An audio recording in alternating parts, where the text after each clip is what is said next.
suite'll do. The suite? The floor. The entire floor? I really will have to know who the occupant will be. No, you don't. Mr. Cavens, as president of Peyton Mills, I respect the fact that you are one of our most prominent citizens. But I was manager of the Peyton Towers Hotel before the Allen House chain put its initials on the tower.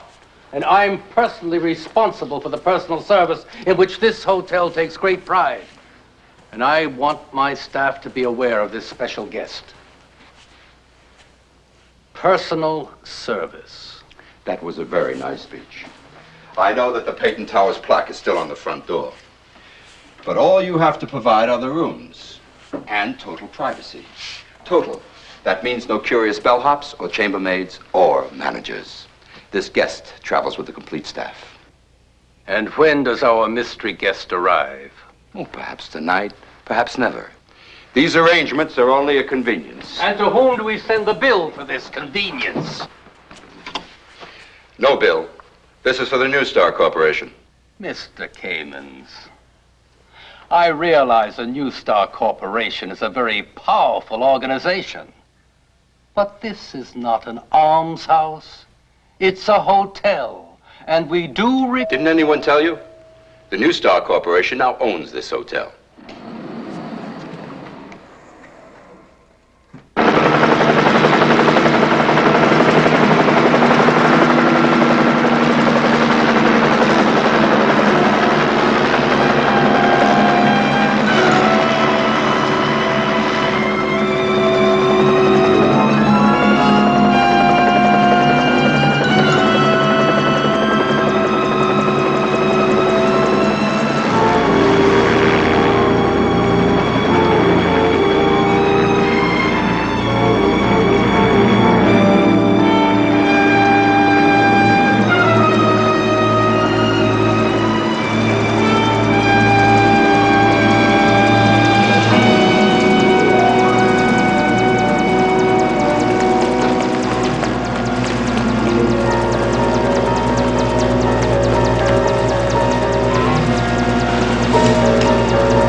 We are safe and sound.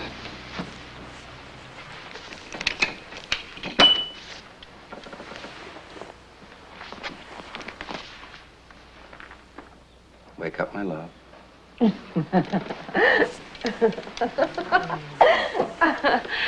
Oh.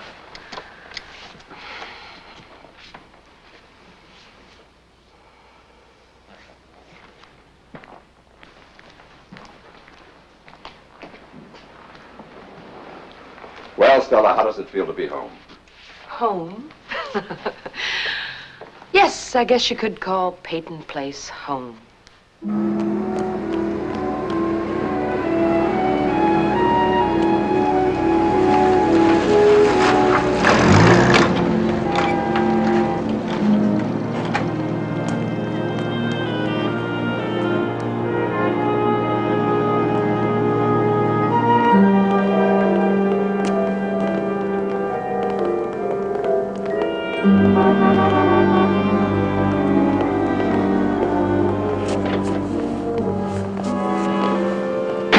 How are you, Norman? Fine.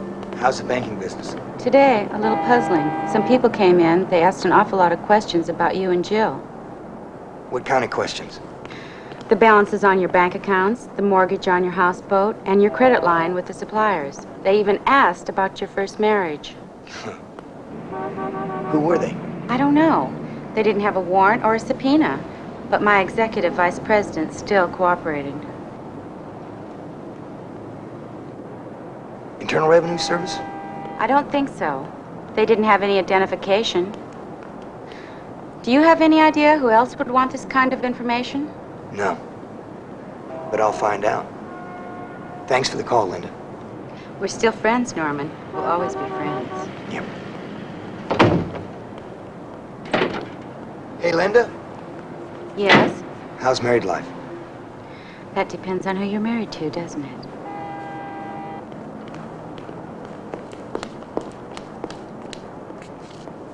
What was that all about? Hmm? A midday rendezvous with an old girlfriend?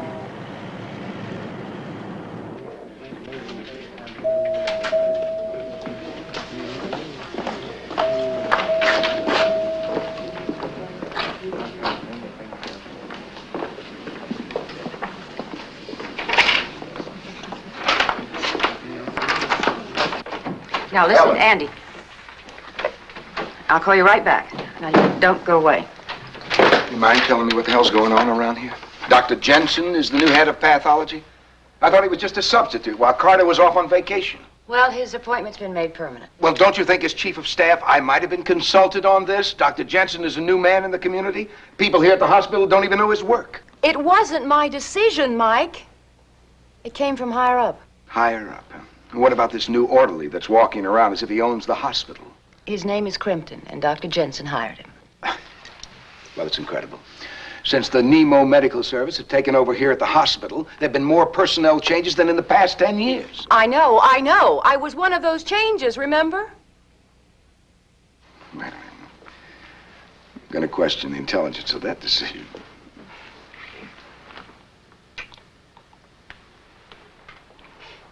Look, as far as Dr. Jensen goes, let me just check into it, all right? All right. Say, do you want to bring your boy along for dinner with us tonight? Well, if I'm going to have dinner with a very attractive man, frankly, no. You have some plans that I don't know anything about? I could think of something. How nice.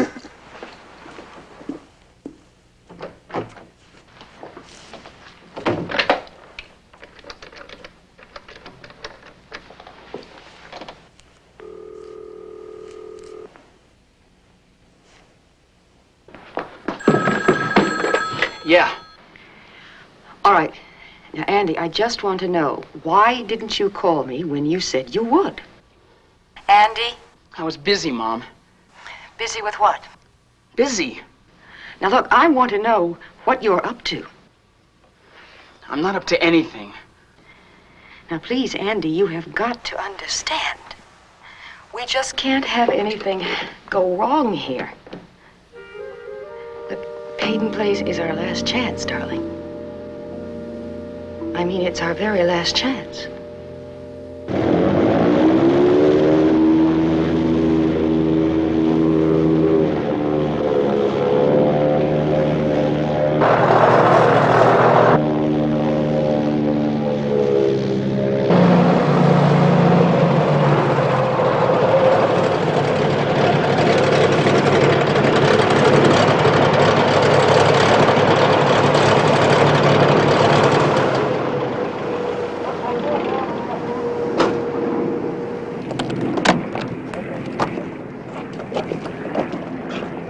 Mr. Court, Mr. Keeman sends his apologies. He'll be joining you later. My overnight bag. He'll get the bags.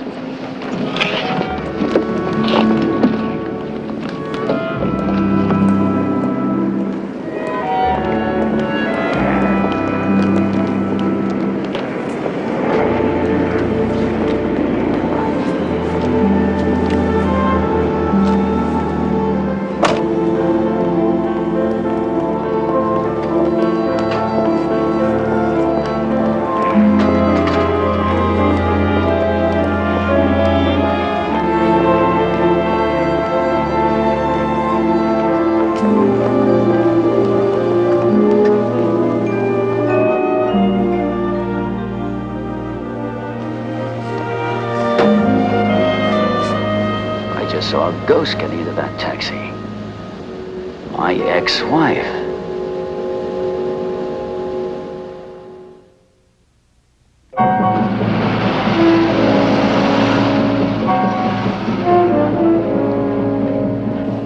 Breaker 1, this is Watchdog. Go, Breaker, this is Little Watchdog. Where are you, Little Watchdog? Out on Peyton Highway. How are you feeling? So far, very lonely.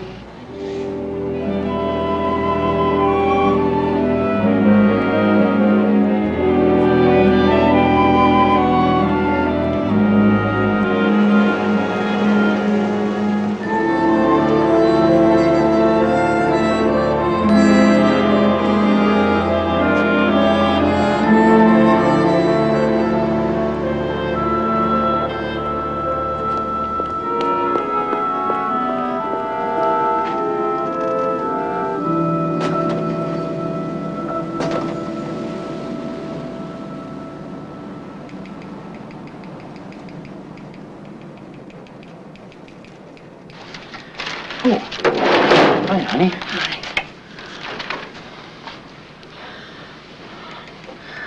All right, go ahead. Call me a worry wart. All right, you're a worry wart. Betty Anderson's in town. No kidding. Well, what's she doing here? I don't know, but doesn't it seem odd that she'd turn up just when Rodney and Allison were coming back? Yes, it does. Probably just a coincidence. I hope so. The three of them were bad chemistry. Somebody got hurt every time. It always meant trouble.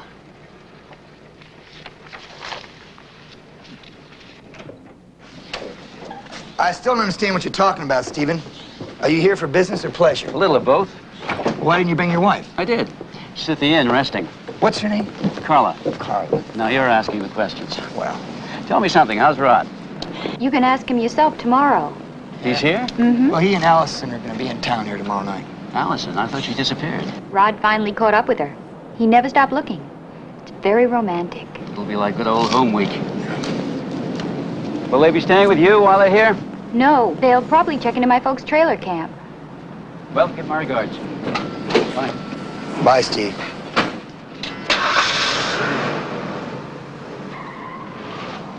You weren't very friendly. After all, he is sort of a cousin. Linda told me today some people were asking some questions about our bank records. Now Stephen shows up asking a lot of questions. There's got to be a connection. There's got to be. Come on.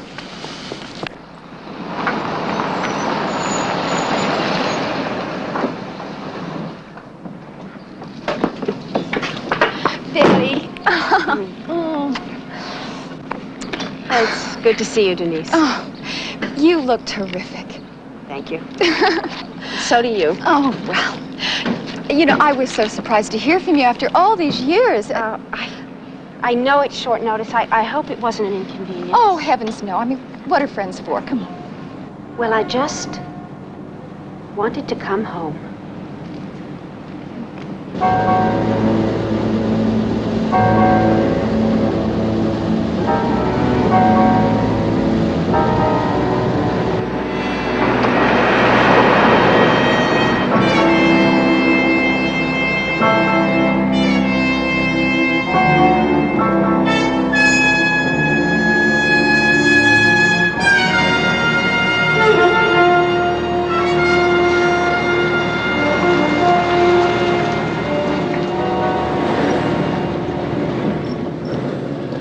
Breaker 01, this is Little Watchdog again.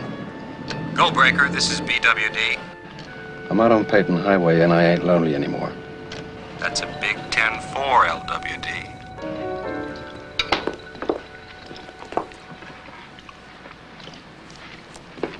So what's your husband like? David's a doctor. Yeah, I know that, but what's he like? Bedside manner. Good with his hands? Denise, let me help you. No. Betty, please, you're a guest. I guess in Chicago you got maids to clean up the dishes. Naturally. Upstairs, downstairs. What are you really doing here, Betty? When you lived in Peyton Place, you and Denise were never really the best of friends. Of course, we all could be, if you wanted to. You see, me and Denise, we're really not small-town types.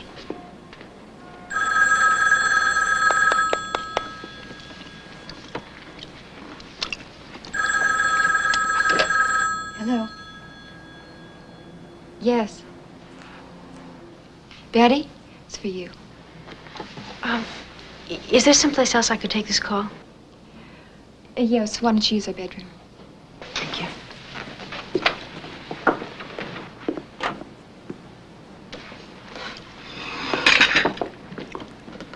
Hello, Rod.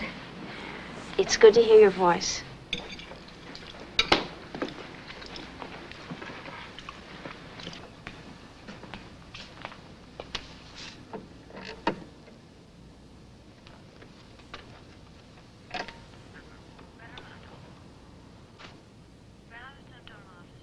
No, I wanted to come.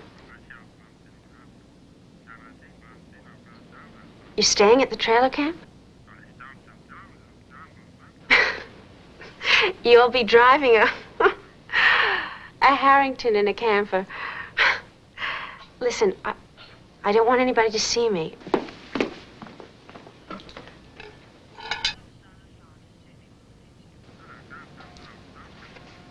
You understand. Why don't you meet me at the rest area up at Ravensview? Remember?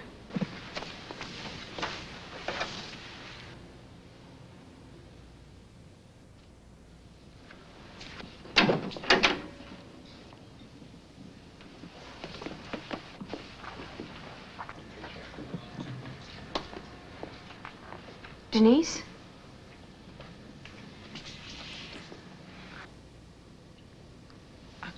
Could I borrow your car tonight? Thanks.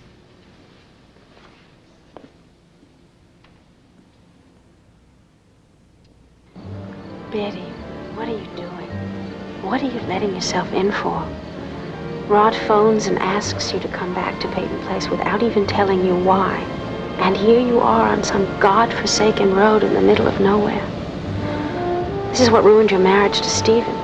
Stephen knew you were still in love with Rod. Are you going to risk your marriage to David, too?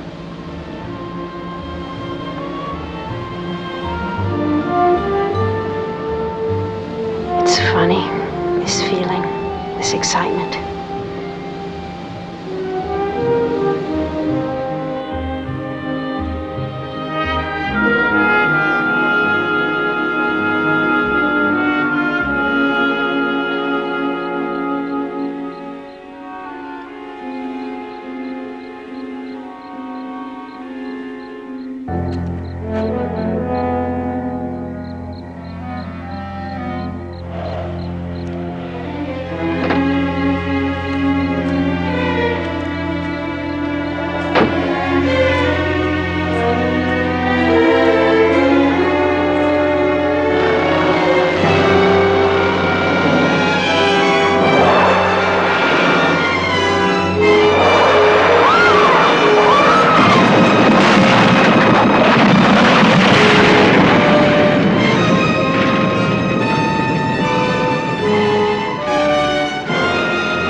Please, there's been a terrible accident.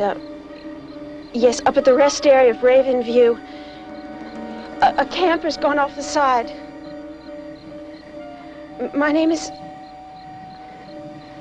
Please hurry.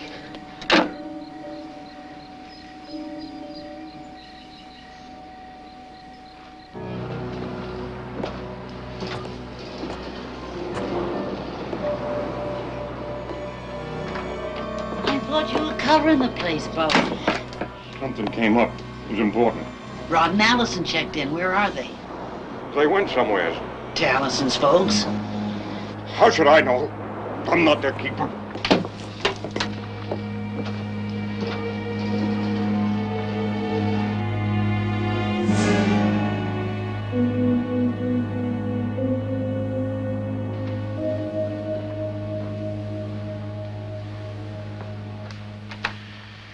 Connie, you're sure Allison's at 8 o'clock? Well, they said they had one stop to make on the way.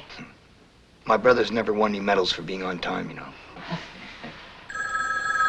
Oh, no. Probably them with one of their harebrained explanations. Allison? What? Who is this? $500,000.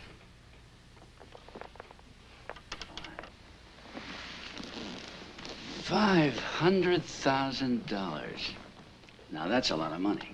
It certainly is. Of course, if you're offering me that much, the prize must be worth a good deal more. Maybe I know enough not to waste your time, Mr. Cord. You know, it won't be easy. Who's going to be a problem? Maybe you are. Why didn't you tell me that my ex-wife and Rodney Harrington were both in town? I didn't know that. Am I supposed to believe that?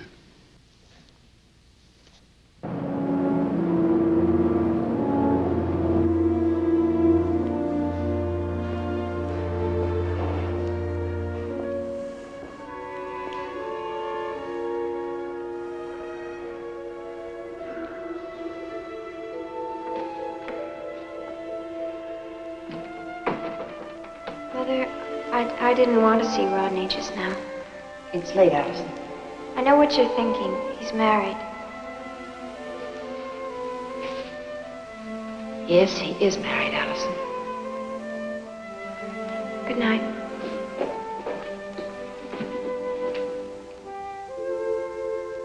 Mother, I lied.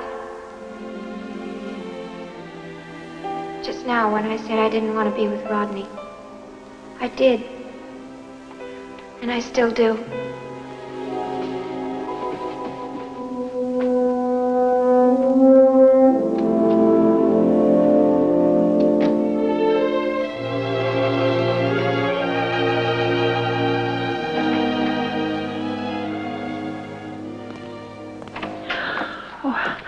How are they?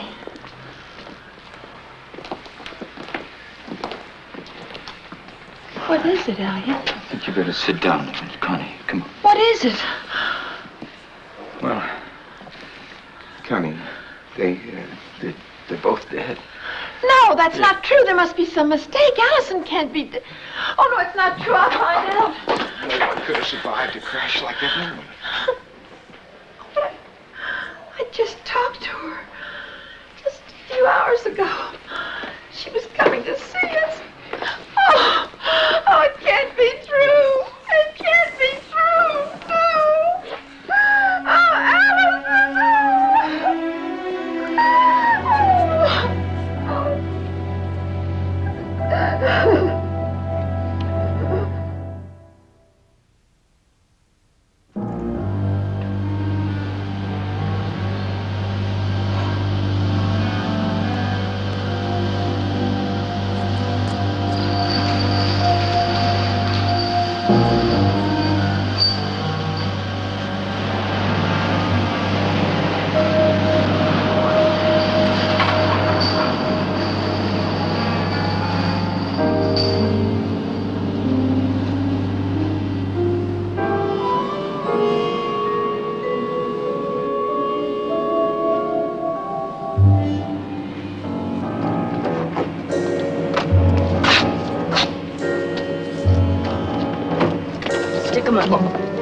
It's you.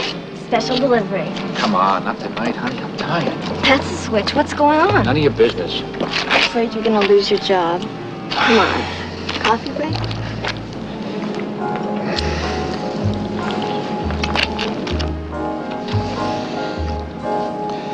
Yeah, I think you're right. Come on, they're gonna be up there for a while.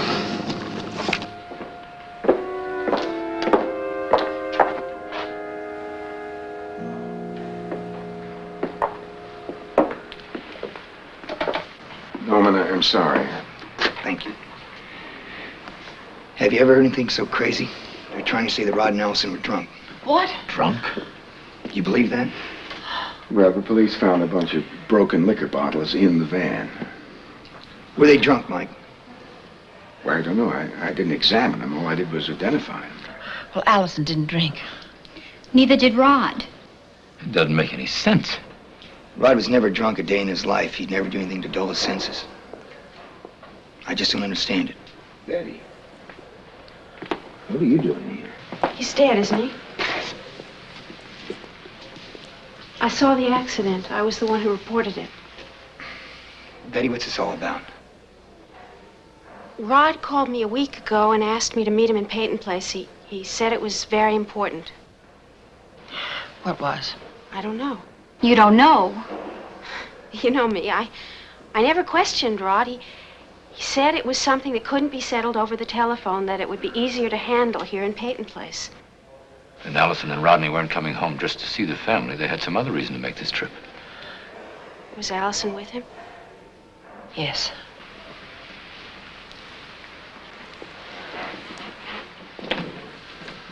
I'm sorry. Betty, did you see Rod tonight? No. But I talked to him about an hour before the accident. We were meeting at Ravensview. Did he sound drunk? Rod, of course not. No, wait a minute, Betty. This is important. Did he sound like he was drinking at all? No, I'm positive. Why? Why?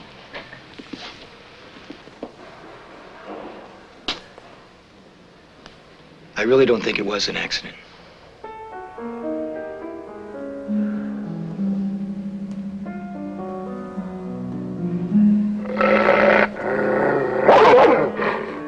Back off.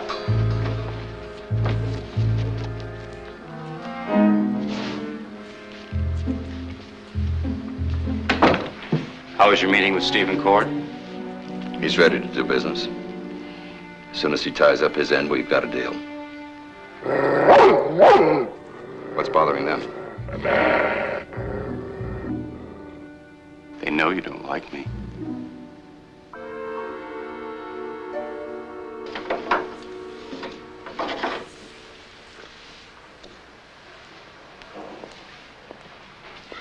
And Rodney never said anything to you about Allison? No, all he said was that he had to talk to me. He never inferred it was anything personal. But I even stayed at Denise's so it wouldn't look obvious.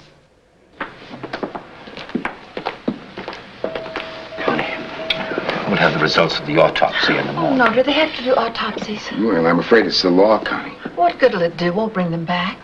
Well, tell us how they died. Will you do the procedure, Michael? No, Dr. Jensen. He's a new man here in pathology.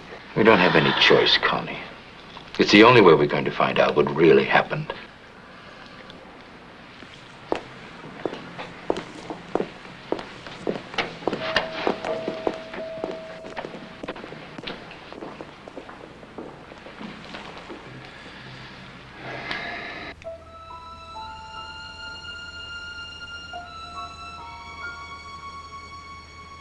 Stan? Are you awake? Yeah. Where did you rush off to tonight? Work. An hour early? I had to go talk to someone. You listened in on Betty's conversation with Rod, didn't you? You knew she was meeting him in Ravensview. You sure you want to know, Denise? I don't know what I want to know anymore.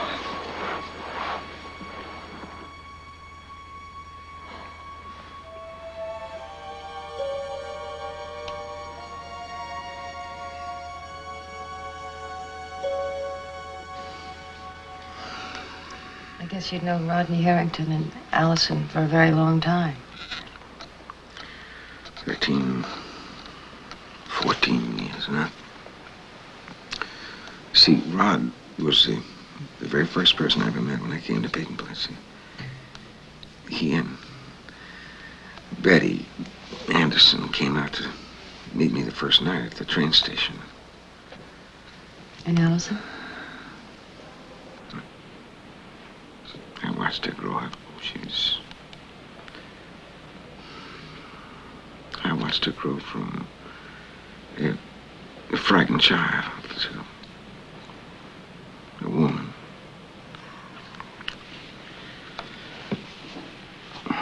You know, sometimes when you... Every day is a part of your life that death is involved.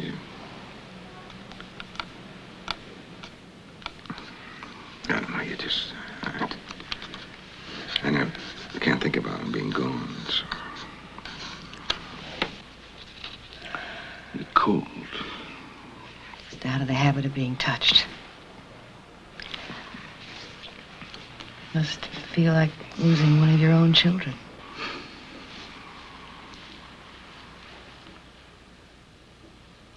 You know, I was thinking yesterday about your son. Andy?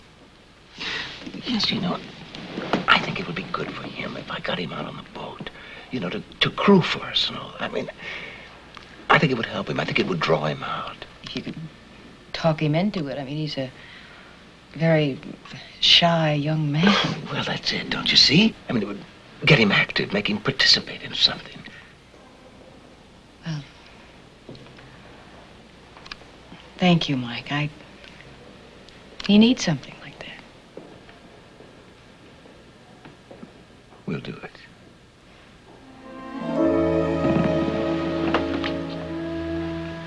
David,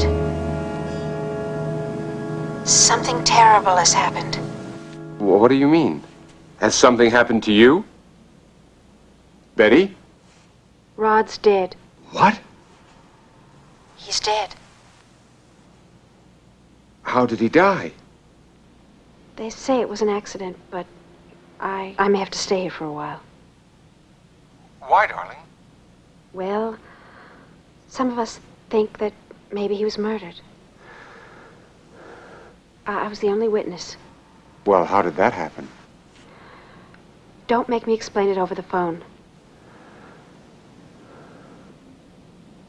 David? I love you, and I'm here if you need me.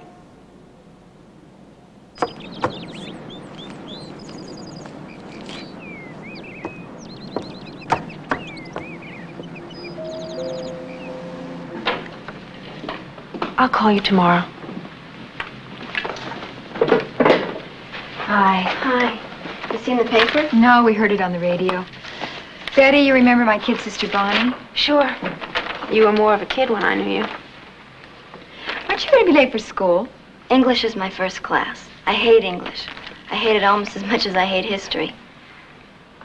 Some bummer, huh, Betty? You must have been really shocked when you heard about it. Yes, I was. You know, we're sort of related to Rodney. Our sister Jill's married to Norman now. Yes, I know. Morning. Hi. Morning. Stan, why don't you put a robe on? Yeah. You trying to corrupt a minor?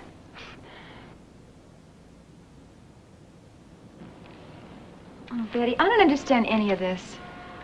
Why? Well, an awful lot of unexpected faces showed up in Peyton Place yesterday. You? Both of your ex-husbands? Both? Oh, you mean you didn't know that Stephen Cord's in Peyton Place? No. I had no idea.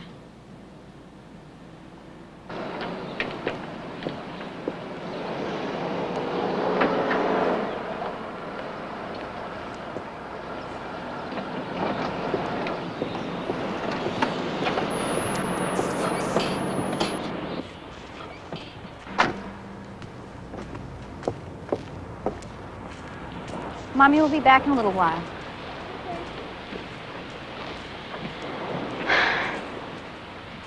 Hi, honey. I kept the kids home from school today.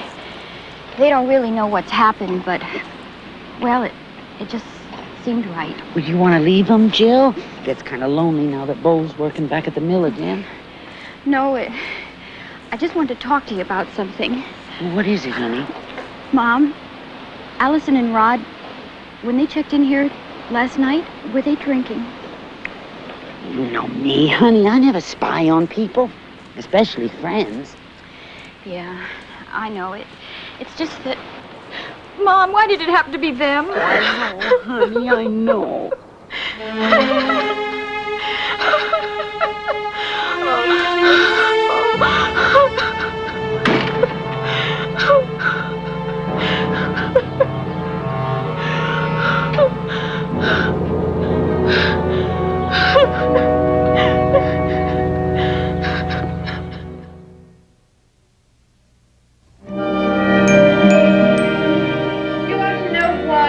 Rich and you're not. It's because I anticipate. I look ahead. I've always looked ahead. And you don't have to look very far to see that we may have trouble in this town. Stella, no one's going to give the New Star Corporation any trouble. Don't you understand? The grandson of the founding family and the daughter of the newspaper editor are dead. What are we going to do about it, Stella? Jay, fire 50 people at the mill and let out the rumor that there will be more layoffs. Stella. Tristan, tell the bank to call in all the short-term loans. Stella, you depress this town. You're going to lose millions of dollars. So what? I have more. I'll always have more. You see, I've had a motive for getting rich. It's inspired me ever since I left this town. It's a lot more than ordinary greed. She took a worthless little company and she worked and she planned and manipulated brilliantly until she turned it into a giant conglomerate. Do you want to know why? And why I've used my fortune to take over the mill here and the hospital? And why I bought all those shares in the bank? And why I hired you and people like you? I have a goal. It's simple and compelling. And it's very, very important to me. I intend to destroy Peyton Place.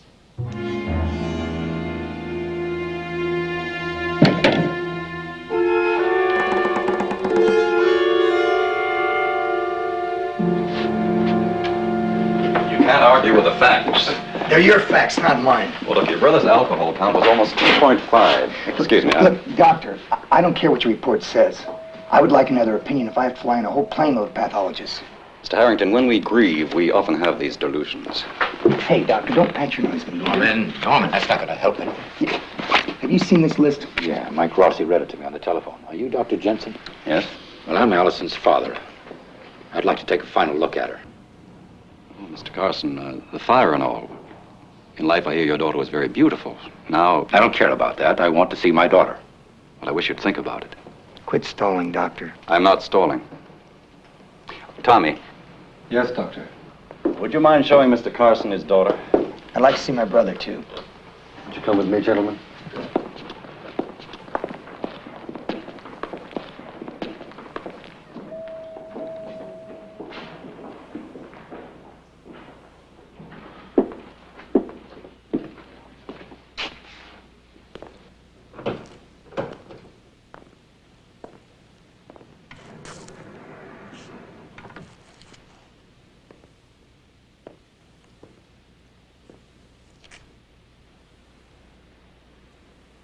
That's not Allison. What have you done with my daughter?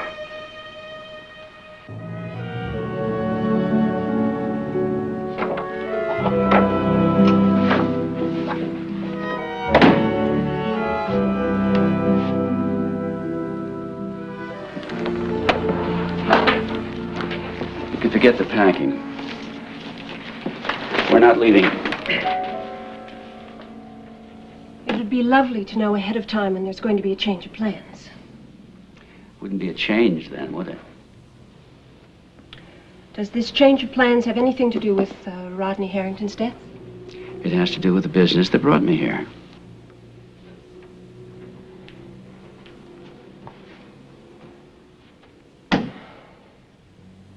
You are worse than ever this trip.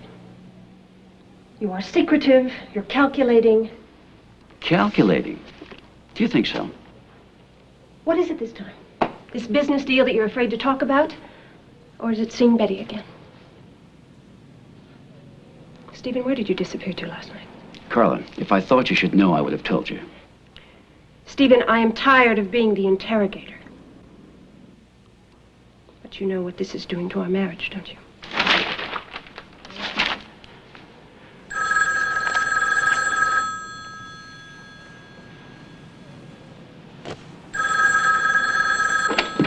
Yes? Well, hello. Where are you? All right, I'll meet you in the lobby.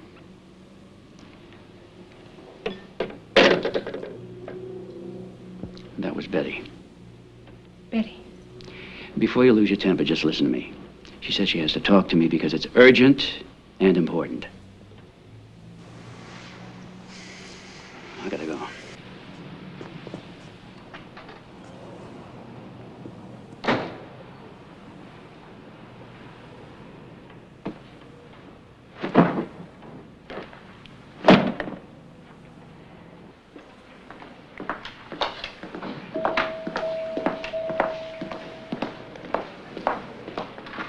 I just do not understand.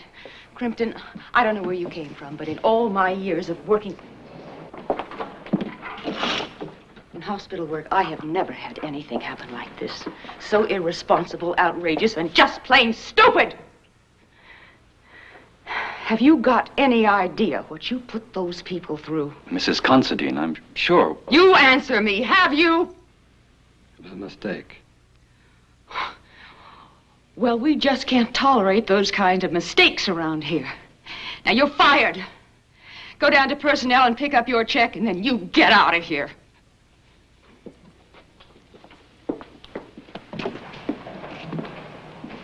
Dr. Rossi, please tell the Carsons and the Harringtons how sorry I am. Yes, I will do that, Dr. Johnson.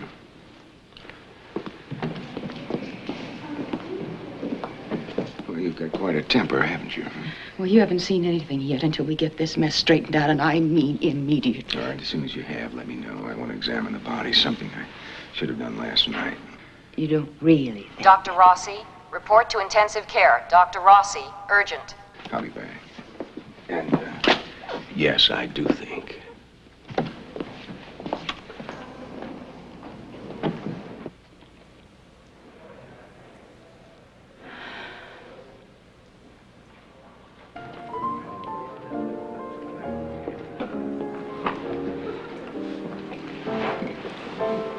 You look wonderful.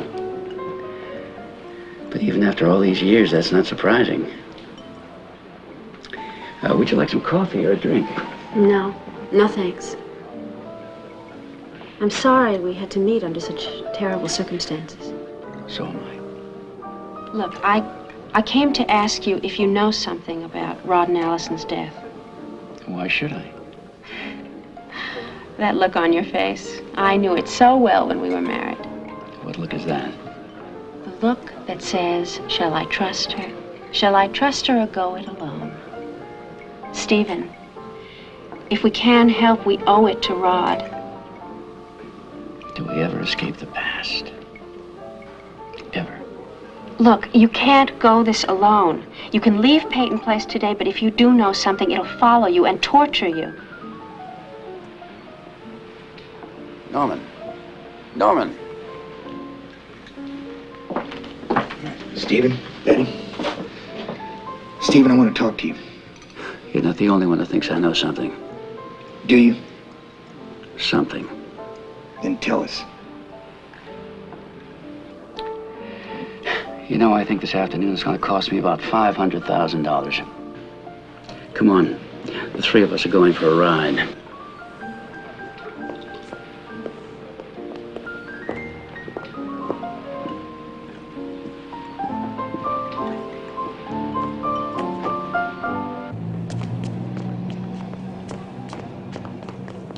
Stephen, where are we going? You'll see when we get there.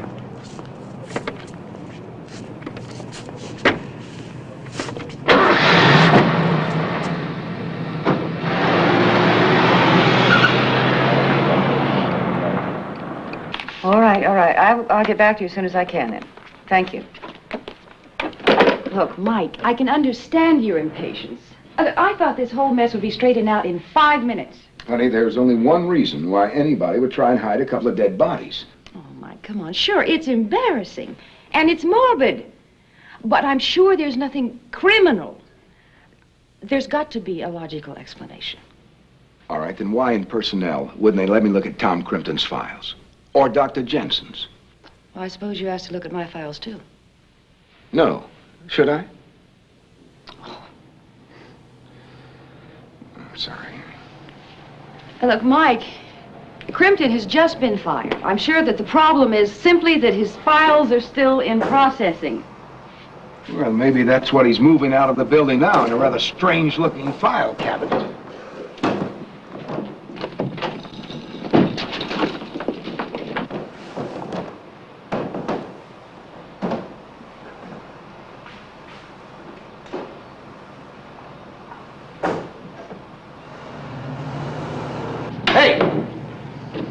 Where's he going with those bodies? I think the crematorium, Doctor. It's just an elderly couple. Let me see this. All right, thanks.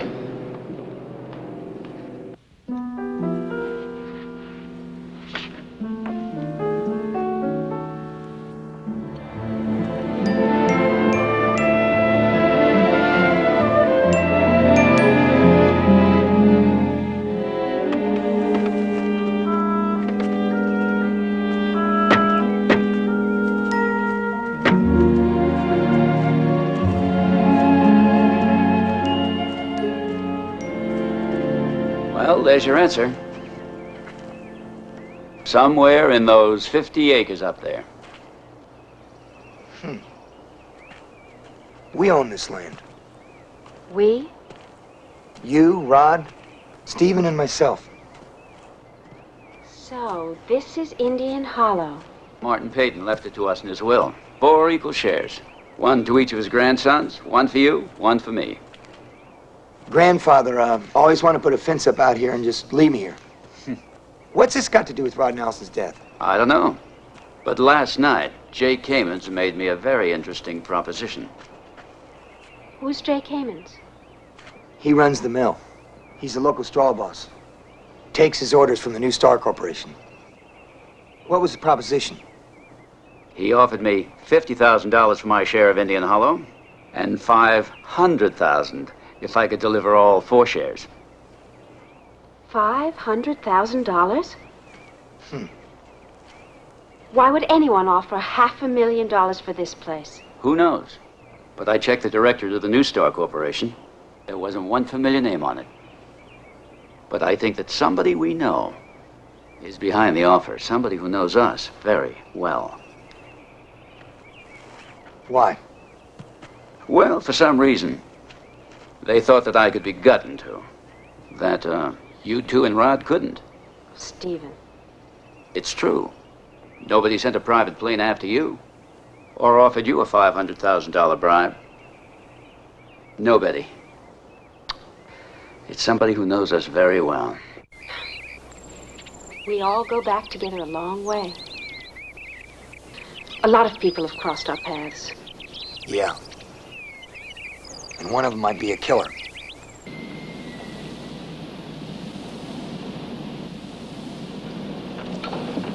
Don't worry about a thing, Dr. Rossi. I'll have both coffins in the morgue tomorrow with the new identification test. Good. Thanks very much. All right. We'll see you.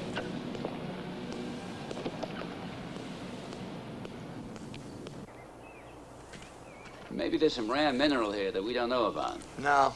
They punched holes in the ground around here, but they always came up empty. They're not planning a new highway around here, are they? For who? The raccoons? Thanks. What about a ski lodge? No. We don't have enough snow. If we did, we wouldn't have a water shortage. You know something? I'm about ready for the pirate map of the buried treasure. It could be anything. Yep. Wait a minute. Wait a minute. It's staring me right in the face and I didn't even think of it. What is? Peyton's water supply. Well, doesn't it still come from Harrison? Yeah, but in a couple of years, it's going to be so polluted you're not going to be able to drink it. The only way they can get the water in here from High Lake is to bring it straight down through this property. Now I see it. It's a pattern. A pattern of what, Norman? Outside interests buying up this town. You mean the New Star Corporation taking over the mill? Not only the mill. They bought up the Peyton Towers. They're buying up shares in the bank. And Carson had an offer to sell his newspaper. And what was that new name I saw in the hospital last night? Nemo Medical Service? Okay. There is a pattern. But there's only one motive when you try to take over a town's water supply. What's that? Power. And with that power, Norman, absolute control.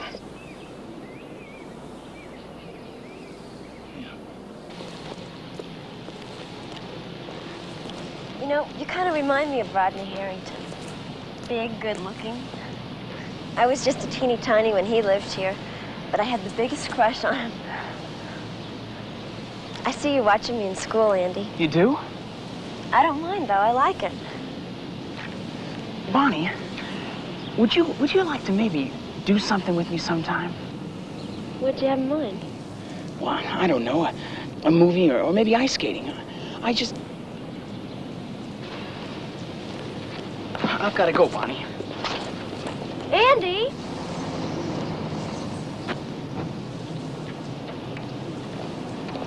You again. Hey, Bonnie. Why do you always carry that camera with you? You steal it off a tourist or something? Billy Keisman, what are you doing? What does it look like? Billy! You know, you could be a terrific model. Oh, come off it. You really think so? Sure I do. You're prettier than those models I got in New York.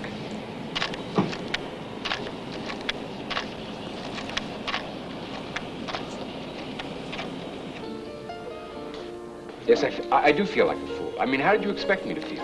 I didn't want to hurt you, David. Well, you did. And now you're about to tell the whole world what happened. I'm the only one who saw the accident. I'm the only one who spoke to Rod who knew he wasn't drunk. Well, don't you think people might say you're a bit prejudiced?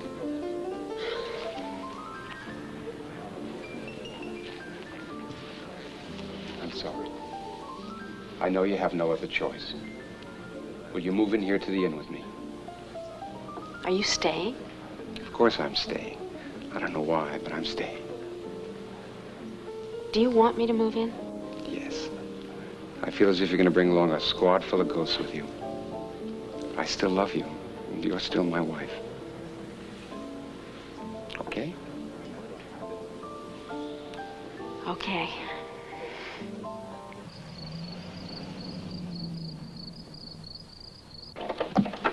They were both shot at close range with a .32 caliber pistol. And the fire was so intense, I couldn't even see the wounds when I identified the bodies. What are you gonna do about it, Howard? Well, I'll call the coroner's office, have them schedule an inquest. Meanwhile, I can have my own people start an investigation. Has anybody got any ideas to a motive? Rod and Allison might have been onto something. It has to do with the water supply, but... Look, I know it sounds wild. I've heard wilder. As district attorney, I've heard a lot wilder.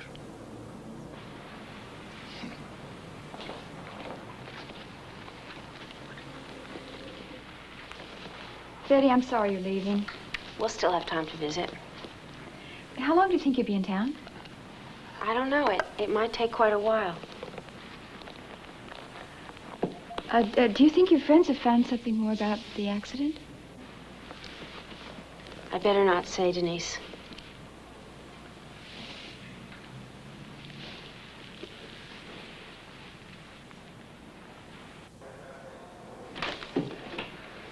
How long do you figure until the inquest? Well, a few days. At least they're underway. I hope so.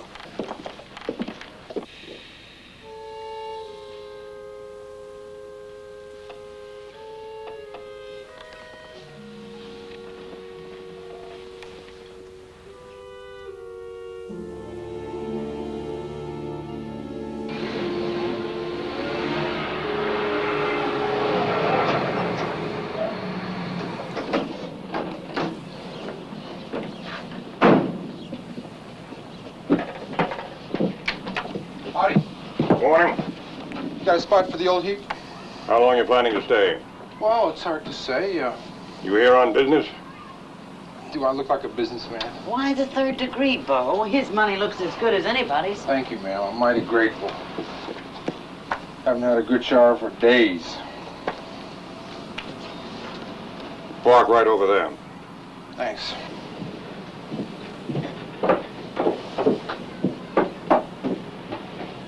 Hey, I'll come with you and I'll show you where the showers are, okay? Thanks.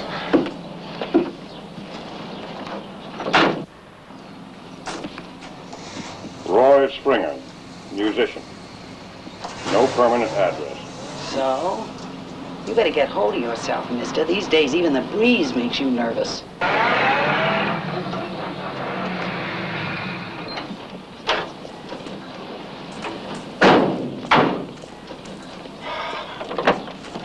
Home sweet home. There she goes, making up to him. That girl's got no respect for anybody. There's not much left to respect, is there?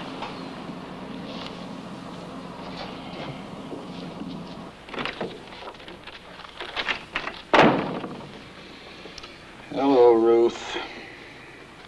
How are you in that high-priced heart? You took the house, you took the bank account, and you took the stocks. Is there something you forgot to take, Ruth? I just want to show you what your son is up to.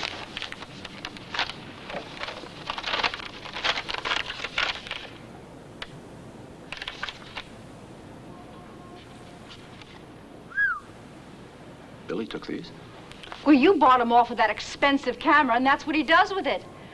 Look, are you going to talk to him, or do I? I'll talk to him. Don't worry about it. Don't worry about it.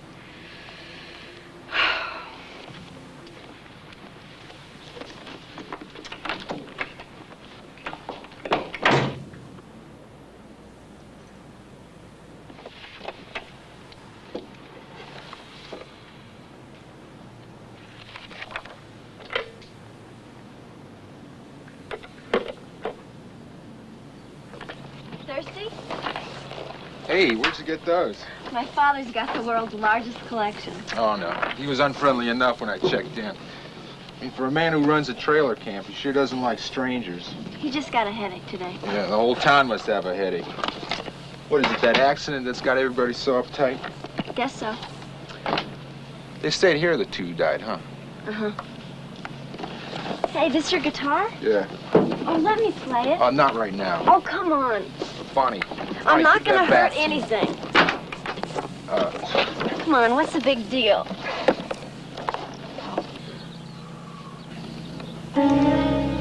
This better be our little secret.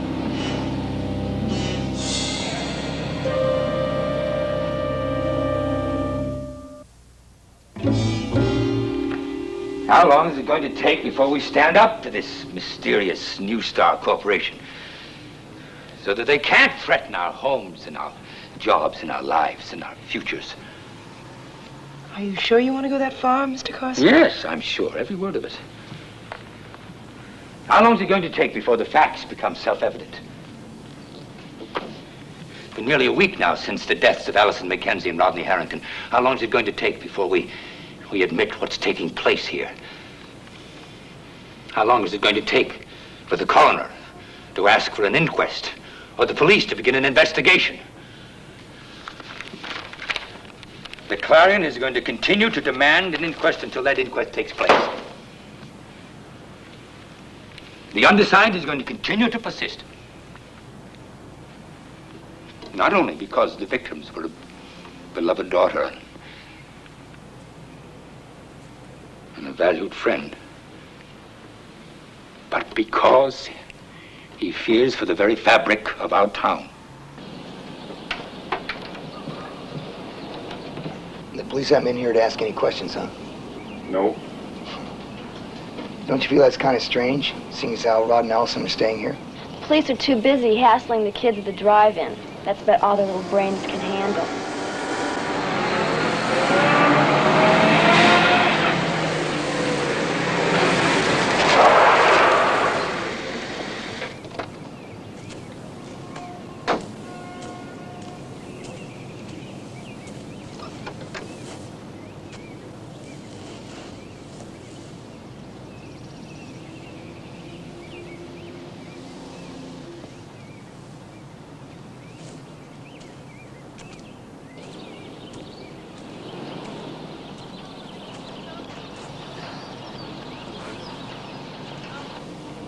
Guess I'll go check on the kids.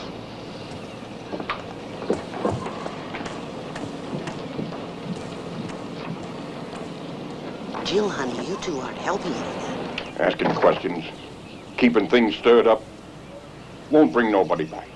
We're in debt over our heads. We could lose this place in a minute. That'd be the end of me right now. The only thing I can do to keep from going under is to do what I'm told.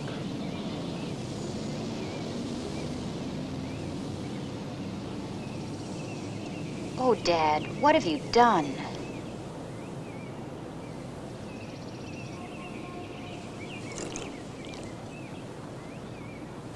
Hey, Kelly, Leslie, you want to try out the rocker? Okay. Nice looking kids you got there. Thanks, I like them. What have you been up to, Springer? Earning every penny you and Elliot Carson are paying me. I tried to get up to that penthouse in Peyton Towers. Almost got my bones broken for my trouble. Did you find out who the real owners of the New Star Corporation are? No. I tooled over to the state capitol to check out the articles of incorporation, but all they listed were a bunch of dummy officers. That's a help. I think your brother was trying to find out the same thing. Why? Because I found his name in the visitor's register. His name and Allison Mackenzie's. They checked out the same documents I did. Then they must have suspected something with the water supply. When were they there? 2 days before they died.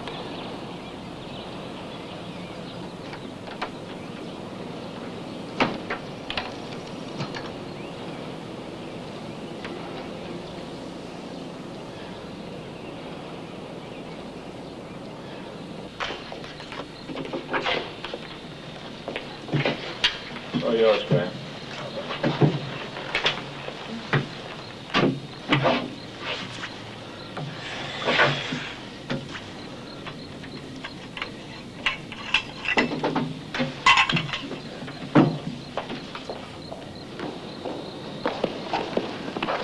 Stan, how much money you got? Money? See, there's a school for stewardesses in Boston, and they had a big ad in the newspaper. And I figured if I lied about my age, it only takes about 3 months, and then when I graduated, I'd never have to come back here again. Bonnie, what are you talking about? These. Just look at these.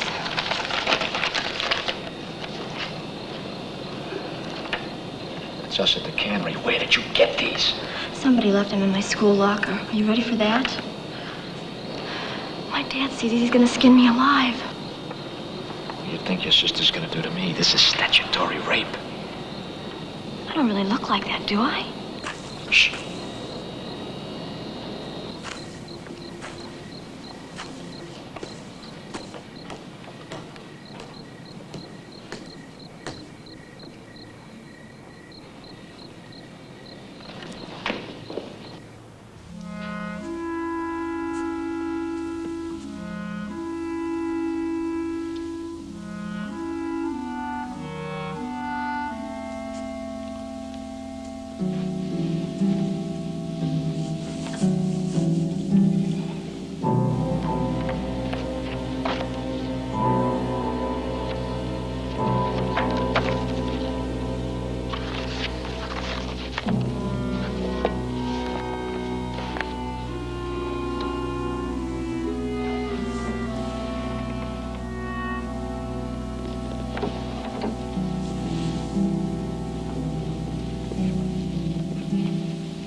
Hello? Hey, it's me. Can I come by? Sure, what do you got? I think I've got a line on who owns the New Star Corporation. I'll be waiting outside.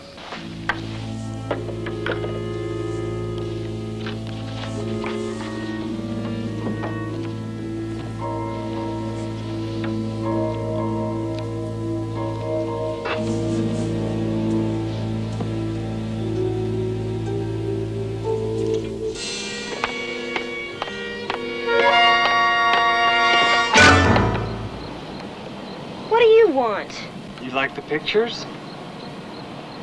So it was you, Billy Kaiserman, you creep. I should have known. Now, you be nice to me, or I'll leave a set of prints in your sister's mailbox, or maybe Andy Considine's. Shut up. You know how to be nice, Bonnie. You know how to be real nice. What are you talking about? You're nice to Stan. You can be the same with me. You gotta be out of your mind. I got a lot of those pictures, and I can always print more.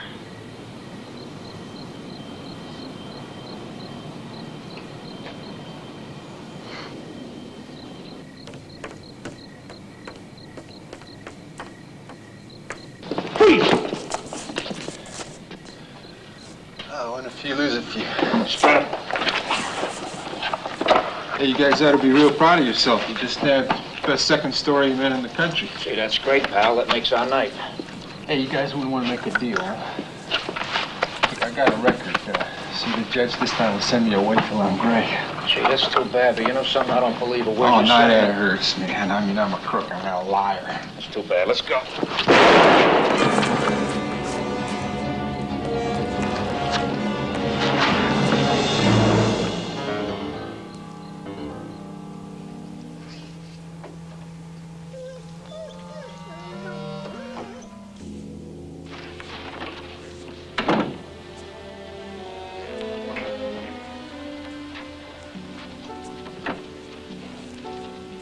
Stella?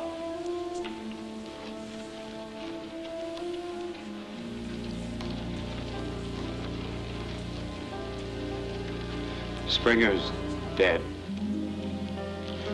Take it as a tribute. Apparently he was on to you.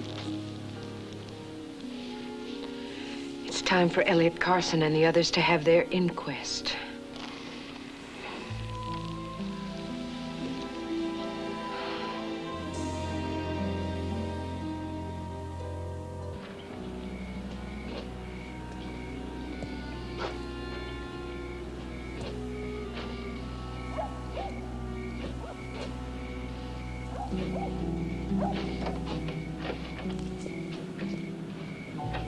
Something wrong.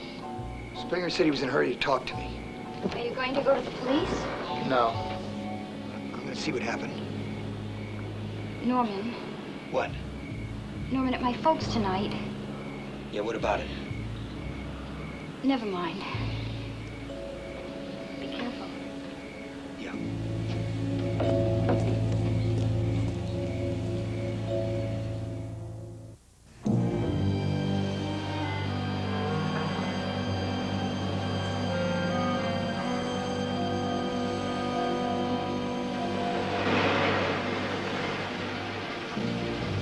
Who is this? Never mind who it is. If you don't want those pictures all over town, just do what you're told.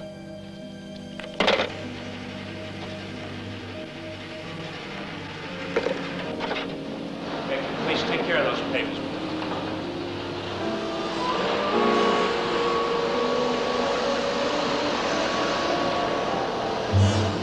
Hey, Stan?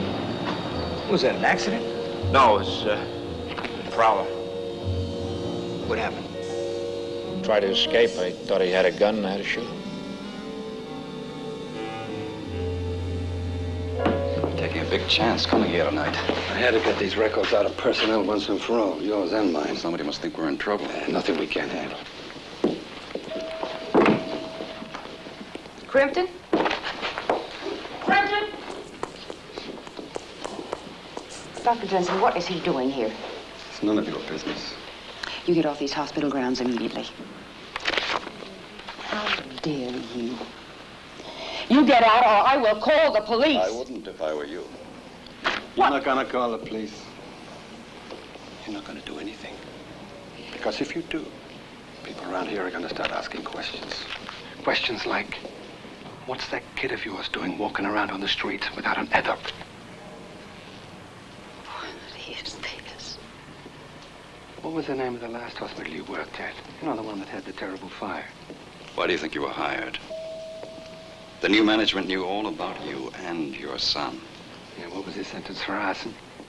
3 years in a hospital for the criminally insane.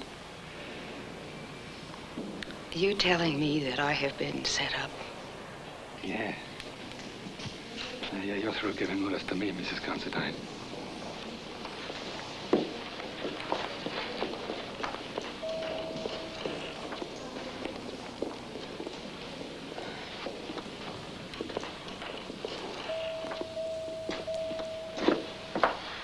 Helen, who's working in personnel this hour of the night?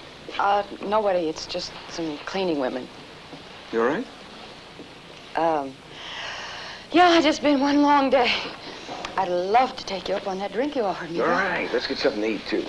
I had one more of the hospital in Salisbury steaks, and then go down.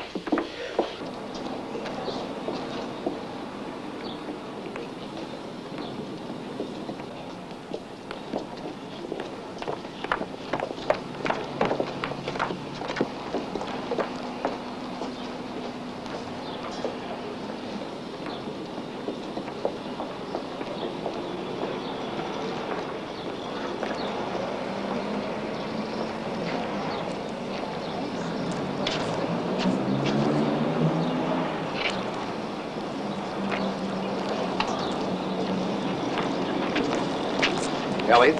Oh, hello, Marshal. You were surprised at this, I am? Well, not really. The way you've been pressuring them in the paper. I just hope that it's legitimate. Look at them. They hate us. All we're asking is a little justice. They're just afraid, Connie. That's all. This New Star Corporation has got them terrified. I'm just afraid for their jobs and their families. They still have their families. Excuse me, please. I didn't say anything to Norman about the other night. It's just as well now. I wish I had said something. I don't like keeping things from my husband. Mom, if you do know something, tell me. Hello, Norman. Hi.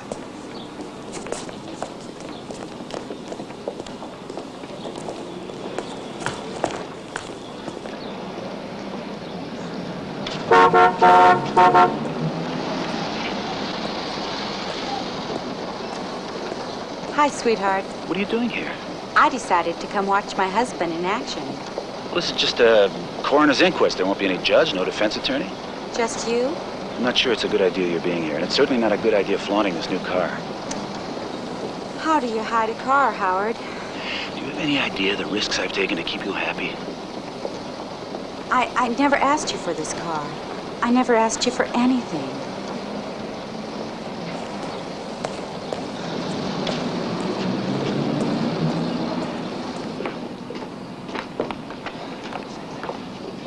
Look, honey, she's your friend. You go in and I'll wait for you here. Stan, look, you did have to shoot. I didn't shoot anybody. I didn't kill anybody.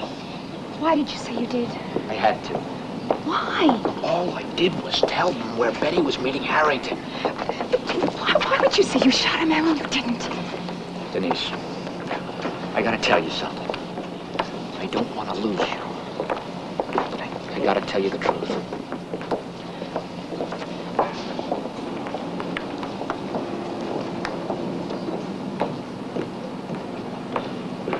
Isn't it true that Mr. Harrington was drunk that night? Rod, Mr. Harrington was not drunk. Well, how could you tell that on the telephone? I just knew, that's all. It's not as if we were strangers. Mrs. Rorick, why did you go to meet your ex-husband that night? Actually, how did you happen to be in Peyton Place at the time? A business matter. Business? With Mr. Harrington? Yes. A business matter that couldn't be conducted by phone or by letter? Yes, that's right. One that required your coming all the way here from Chicago and meeting with your ex-husband at night in some secluded spot 5 miles out of town? Yes. You really expect us to believe all that? A clandestine meeting that never took place? Yes. I repeat, Mrs. Rorick, why did you take all this trouble to meet with your ex-husband?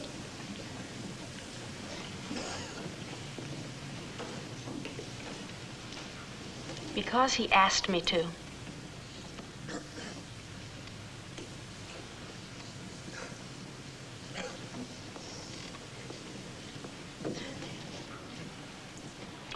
Will you tell the coroner's jury what that means, Dr. Jensen? It means they were drunk. Rodney Harrington's alcohol count was 2.5, Allison Mackenzie's was 1.9. And can you tell us anything else, Doctor? No, not really. Oh, except the bodies are almost unrecognizable. Mr. Kaiserman, I think Dr. Jensen there better get another pair of glasses. When I examined the bodies, I found 2 bullet wounds. And those were the wounds that killed them. It's an irresponsible statement, Dr. Rossi, and it can never be proven. It can be proven. How? The bodies were cremated days ago. The bodies were never cremated. The bodies of Rodney Harrington and Allison Mackenzie are in the Peyton Place Hospital in the morgue.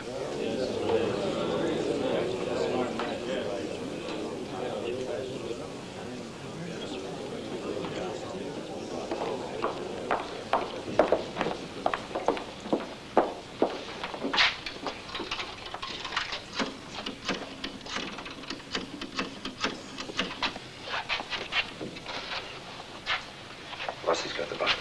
That's right. That's right. He's causing all kinds of trouble. We've got a real problem. All right, I'll keep you informed. We'll do that.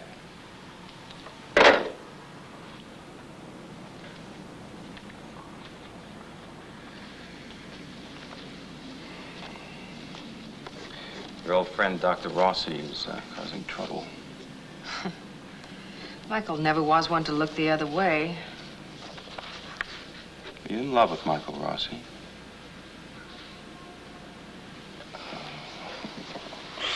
Not now.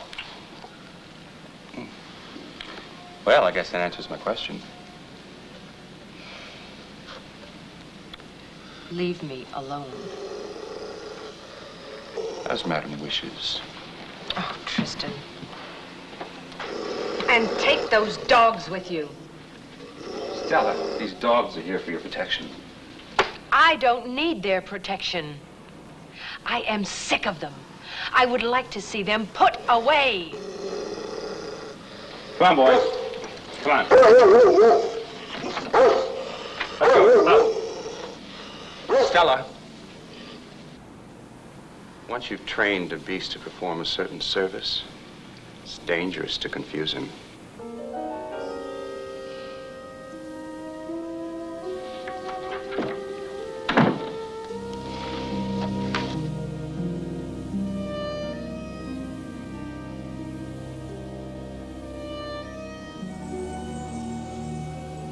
Why?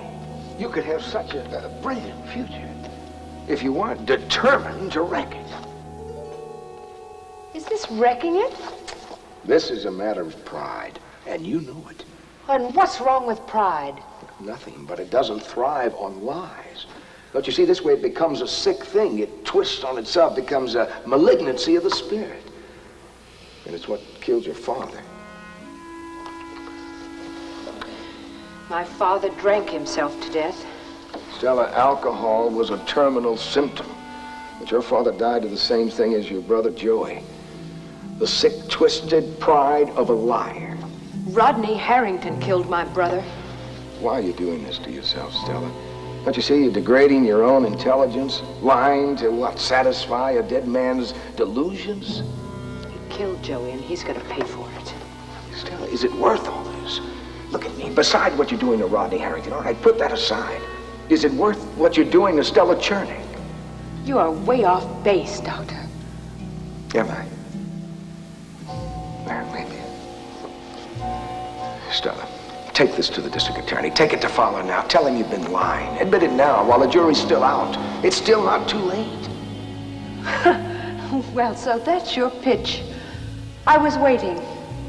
I knew you didn't keep me here just out of professional necessity. Stella. Or need for my companionship. You are a born do-gooder, Dr. Rossi, riding to Rodney's rescue. And yours. Yes, we mustn't forget my soul. Well, I'm afraid it's too late for either of us. Tomorrow it'll all be over. And when those 12 good citizens turn in that verdict, it will be a key to 2 prisons. The one they lock Rodney away in, and the one they turn me out of. I'll be free of Peyton Place, once and for all.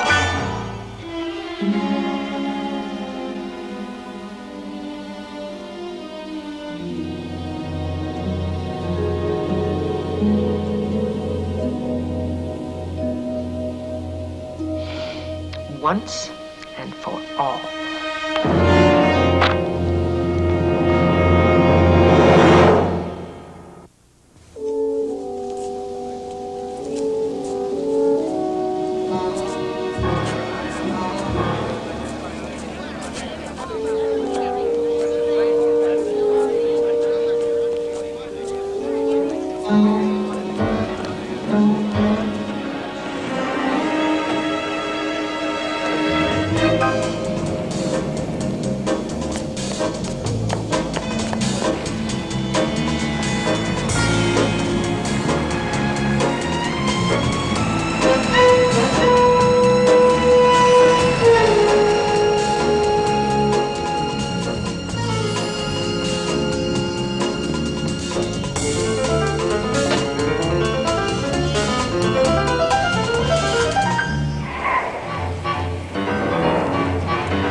And it isn't just a matter of turning your heads the other way, because Dr. Rossi here has told you that there were bullet holes.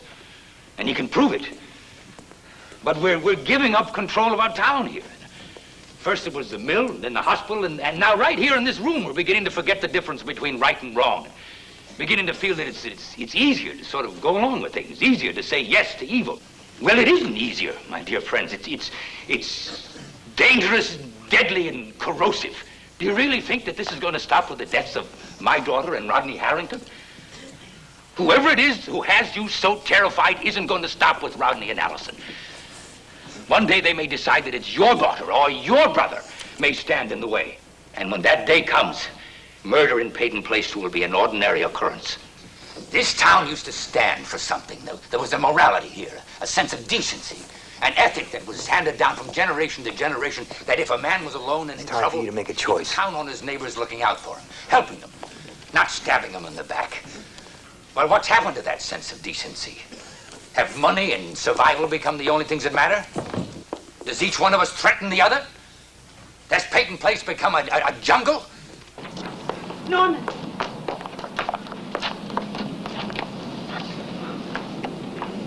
Who's behind it, May? The penthouse at Peyton Towers. That's all I know.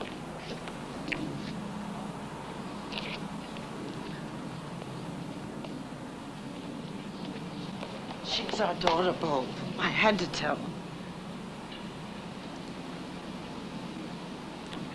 I'm glad you did. I've let them push us around too long. Mr. Cord, I've got to talk to you. It's about the murders. I was there. What a fool. Helping the man you love. Do something with her. Come on, boys. Come on.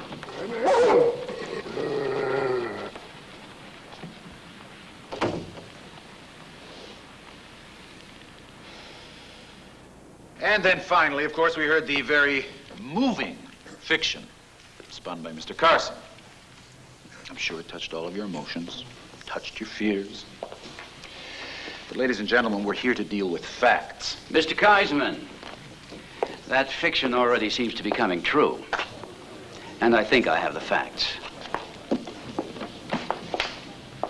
Members of the jury, I'm going to prove conclusively that the deaths of Rodney Harrington and Allison Mackenzie were not an accident, but murder. Murder of the most cold-blooded and premeditated kind. And I'm going to demand, Mr. Kaisman, that a warrant be sworn out for the arrest of Stella Chernak and her accomplices. That's right, ladies and gentlemen. Stella Chernak.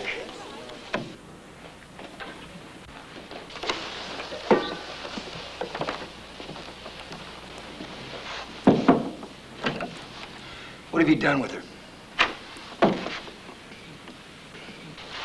Won't you come in, gentlemen? Listen, don't you think it's time for whoever it is you're working for to come out in the open? Do you really think so, Michael?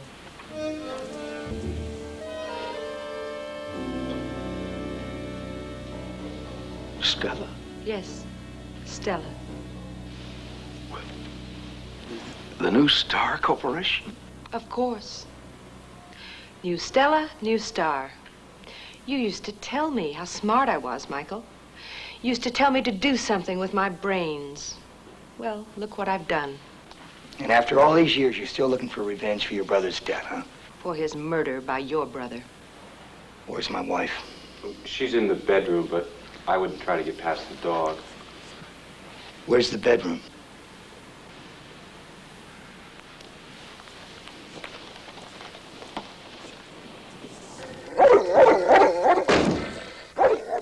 Jill, you all right? I'm all right. Don't try and come in here. Don't worry, Norman. It wouldn't amuse me to hurt her. Did it amuse you to have one of your thugs kill my brother and Allison? They found out it was you, didn't they, Stella? You were the one who was buying up Indian Hollow. And they figured out why. Because you wanted control of the Peyton Place water supply. You've become quite a deep thinker, haven't you, Norman? They told you they were going to stop you, didn't they? Nobody can do that. Nobody can stand in my way anymore. Rodney killed my brother. This town killed my father. Working in that mill, it killed my mother grieving for him. But that's all changed now. People listen to me. And who was it you told that killed the detective? One of your, little friends here? Oh, now why would I do a thing like that? Yes, why, Norman? You seem to have all the answers. Because he found out it was you. That you're the New Star Corporation. And if I am, what does that say? You have no evidence, you have no witnesses. Even if you took what you know or you suspect down to that hearing, you'd only be making fools of yourselves. I don't think so, Stella. Wait, you don't seem to understand, Michael. I am not just Stella anymore. I am an empire.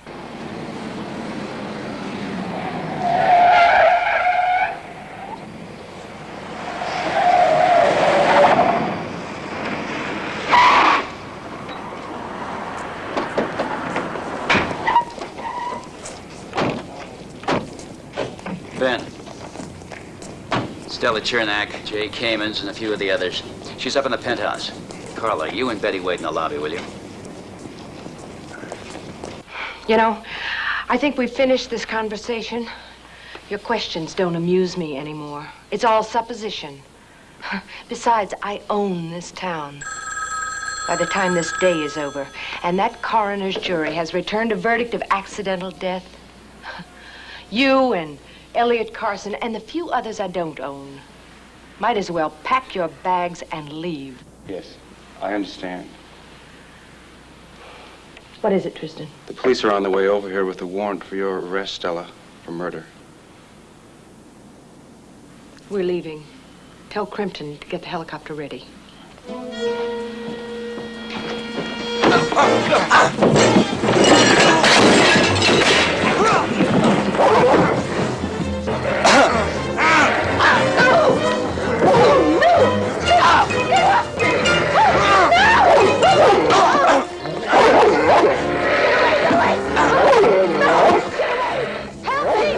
Somebody get him off me!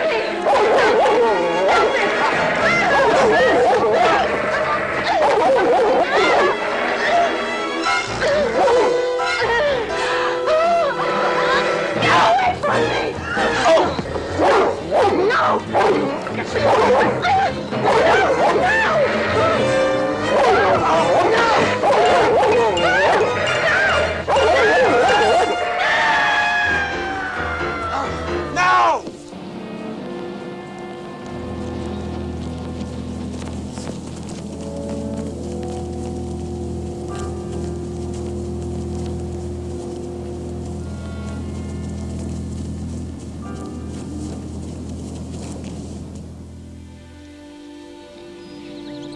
I'm glad you and David could make it back for this. This is the way Allison and Rodney would have wanted it. Together. Yes. in peace. I'm in.